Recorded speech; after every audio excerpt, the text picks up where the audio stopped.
Alhamdulillahilladzi domina sa'adata fid dunya wal akhirah liman amana wa amilal amala sholihan.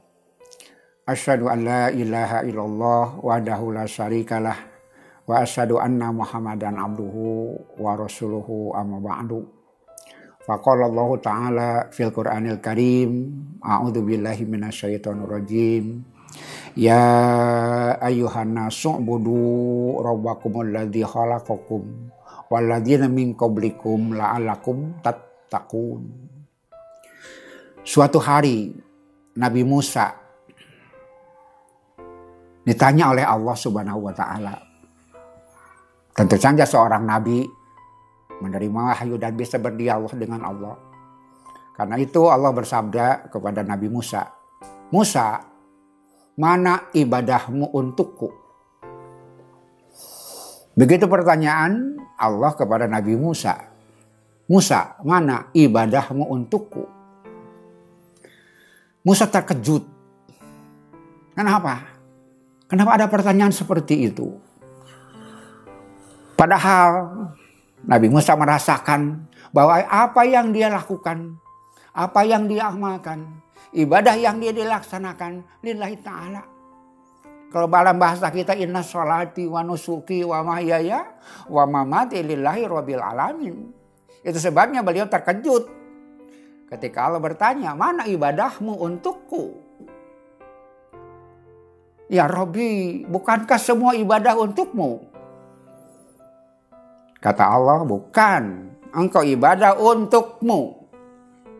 Sholatmu untukmu. Sedekahmu untukmu. Saummu untukmu. Ibadah-ibadah ketaatan bukan untuk aku, untukmu. Mana untukku?" Gitu kata Allah Subhanahu wa taala. Musa kebingungan apa yang dimaksud. Apa yang diminta oleh Allah Subhanahu wa taala untuk mewujudkan ibadah untuk Allah. Maka Musa bertanya, "Apa sesungguhnya ibadah yang untukmu itu?" Maka Allah berfirman, "Ibadahlah dan menghasilkan kebaikan untuk hamba-hambaku. Itulah ibadah untukku." Ketika ibadahmu memberi kebaikan untuk saudaramu, ketika ibadahmu melahirkan maslahat untuk saudaramu, sholatmu dirasakan baiknya oleh tetanggamu, sholatmu dirasakan baiknya oleh istrimu, itulah ibadah untukku. Ketika engkau bisa berkhidmat kepada sesama manusia, itu adalah perkhidmatan yang diharapkan olehku. Sebagai bagian ibadah untukku, sebagai khalifahku, engkau mesti melakukan sesuatu untuk memberikan kebaikan untuk sesama dirimu, sesama hidupmu, bukan untuk dirimu saja.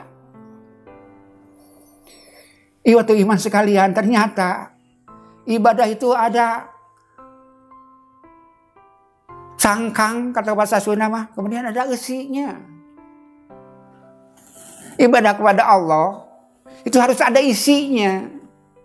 Apa isinya? Ketika bermanfaat untuk manusia. Tidak ada artinya saum kita, tidak ada artinya sholat kita, tapi tidak menjadi kebaikan untuk sekeliling kita.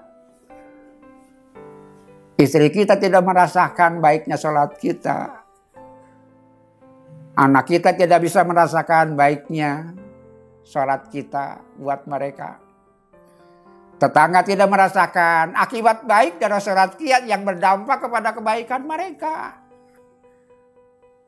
Ketika sholat tidak melahirkan kebaikan sesama manusia, ketika sholat tidak melahirkan karakter, menjauhi kemunkaran, tidak melahirkan kebaikan, berarti sholatnya cangkang, tidak berisi. Itulah saum. Saum itu yang paling sederhana, ibadah yang paling sederhana. Silakan bayangkan di dalam bahasan bicara tentang sholat, dalilnya banyak, tata caranya banyak, kaifiahnya beragam, macam-macam, mulai dari bersuci sampai yang lainnya. Ibadah haji tata caranya banyak. Macam-macam rukun syaratnya.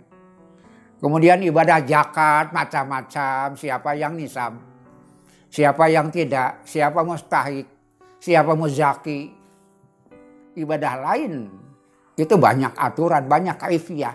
Tapi apa salat? Apa saum? Saum paling sederhana. Al-imsaku anil akli wasurbi wa ghosaya nisa min tulu'il fajri ila ghurubi samsi. Ibadah yang paling sederhana adalah saum. Tapi justru ibadah yang paling penting dalam pengertian dia akan menyimpulkan kita itu sebagai apa. Saum kita akan mengukur iman kita. Saum kita bisa mengukur tahapan akidah kita. Tebal atau tipisnya keyakinan kita.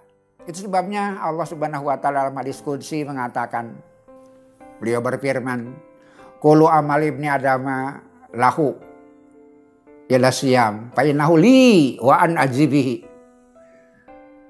Semua amal anak Adam buat dirinya kecuali saum. Saum khusus untukku. Apa yang dimaksud? Ibadah-ibadah lain itu bisa dipengaruhi lingkungan. Potensi untuk riyaknya sangat mudah, sangat gampang, potensial. Kenapa? Dilihat orang. Orang sholat bisa bagus ketika ada orang dan tidak bagus karena tidak ada orang. Sholat bisa begitu.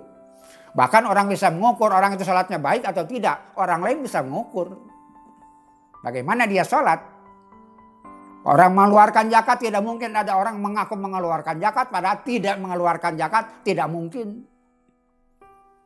Tidak mungkin orang mengaku beribadah haji padahal tidak pernah melaksanakan ibadah haji, tidak mungkin. Berarti potensi selain Allah banyak berpengaruh kepada ibadah-ibadah sholat, saum, zakat. Sholat, zakat, ibadah haji, kecuali saum.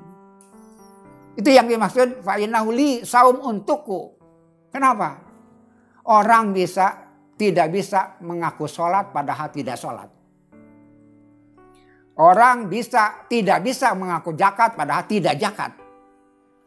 Orang tidak bisa mengaku haji padahal tidak haji. Kenapa? Semuanya kelihatan. Bahkan orang bisa menilai kualitas sholat, kualitas zakat, haji setiap orang. Tapi saum,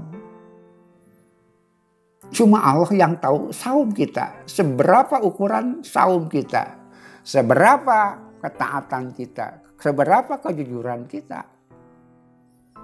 Tadi saya katakan, orang tidak mungkin mengaku sholat sambil tidak sholat. Tidak mungkin orang mengaku haji padahal tidak haji. Tidak mungkin orang mengaku zakat padahal tidak zakat. Tapi orang tidak saum bisa mengaku saum. Saum gambaran ibadah yang benar-benar mengukur keimanan kita.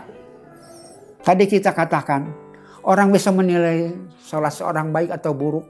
Seorang guru bisa menilai orang sholat ini baik atau tidak, benar atau tidak. Ibadah haji mudah diukur. Ibadah zakat apalagi. Kalau bayar berapa, mana kwitansinya. Tapi saum susah diukur. Kenapa? Karena itu adalah untuk Allah Subhanahu wa taala. Tapi akibatnya mesti tampak dalam hubungan antar manusia. Jadi baik buruk seseorang saum yang tahu cuma Allah. Orang yang bisa lihat apa? Akibat dari saum itu. Baik atau buruk sholat bisa diukur oleh mata manusia. Baik atau buruk haji bisa diukur oleh mata manusia. Baik buruk zakat bisa diukur oleh mata manusia. Baik buruk saum tidak bisa diukur oleh mata manusia kecuali hasil saum dalam perilakunya itu. Satu-satunya nilai yang bisa diukur adalah itu. Itu sebabnya Rasulullah SAW mengatakan, "Ruba imin laisa lahu min siyamihi ilal ju wal atos. Ruba imin laisa lahu min qiyamihi ilas sahar." Banyak orang yang saum, tapi tidak dapat apa-apa dari saumnya kecuali lapar dan dahaga.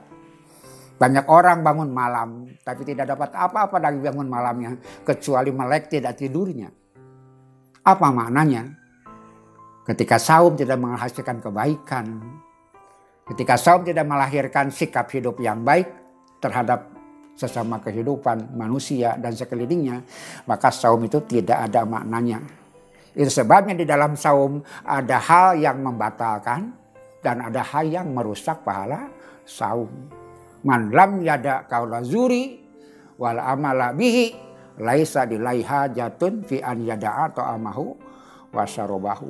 Barang siapa yang tidak bisa meninggalkan ucapan kotor, perilaku-perilaku kepalsuan, maka Allah tidak butuh terhadap saumnya itu. Itu kembali kepada pertanyaan tadi. Musa, mana ibadahmu untukku? Ibadah kita untuk Allah Subhanahu wa taala adalah ketika ritual ibadah kita melahirkan kekhidmatan terhadap sesama manusia. Itu sebabnya ketika seseorang disampaikan kepada Rasulullah, ya Rasulullah inna fulana yaqumu bilaili wa yasumu bin nahari wa tatasaddaqu wa yudi jaruha. Ya Rasulullah, ada si anu, kata para sahabat, kebetulan perempuan fulana, dia siang saum, malam dia sholat. Taqumu bilaili, malamnya sholat. Wa tasaumu bin nahari, siangnya saum. Tapi dia menyakiti tetangganya. Bagaimana yang seperti itu ya Rasulullah? Rasul mengatakan la khairala, tidak ada kebaikan, hiya min ahli nar, dia ahli neraka. Saumnya tidak berisi, ibadahnya tidak berisi, sholatnya tidak berisi. Itulah sebetulnya pentingnya isi di dalam ibadah kita, walaupun tidak berarti tidak ada gunanya wadah cangkangnya, tidak ada isi tanpa cangkang. Tapi barangkali seringkali ada cangkang tanpa isi. Cangkang tanpa isi mungkin ada, isi tanpa cangkang tidak mungkin. Itu sebabnya ketika Rasul menggambarkan bahwa Islam, iman, ihsan itu seperti itu. Iman adalah akarnya, Islam adalah tangkalnya, kemudian ihsan adalah buahnya. Akidah itu akar, syariat itu tangkal, pohon, kemudian akhlakul karimah adalah buah. Tidak bisa dipisah-pisahkan.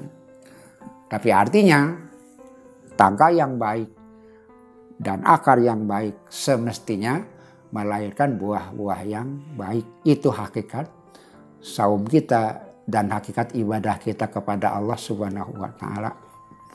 Itulah ibadah yang disampaikan untuk Allah Subhanahu wa taala. Ketika kita memberi manfaat buat sekeliling kita, sholat kita menghasilkan perilaku, saum kita menghasilkan kebaikan yang menghasilkan perkhidmatan dalam kehidupan antar manusia. Itulah ibadah yang menghasilkan buah, cangkang yang ada isinya.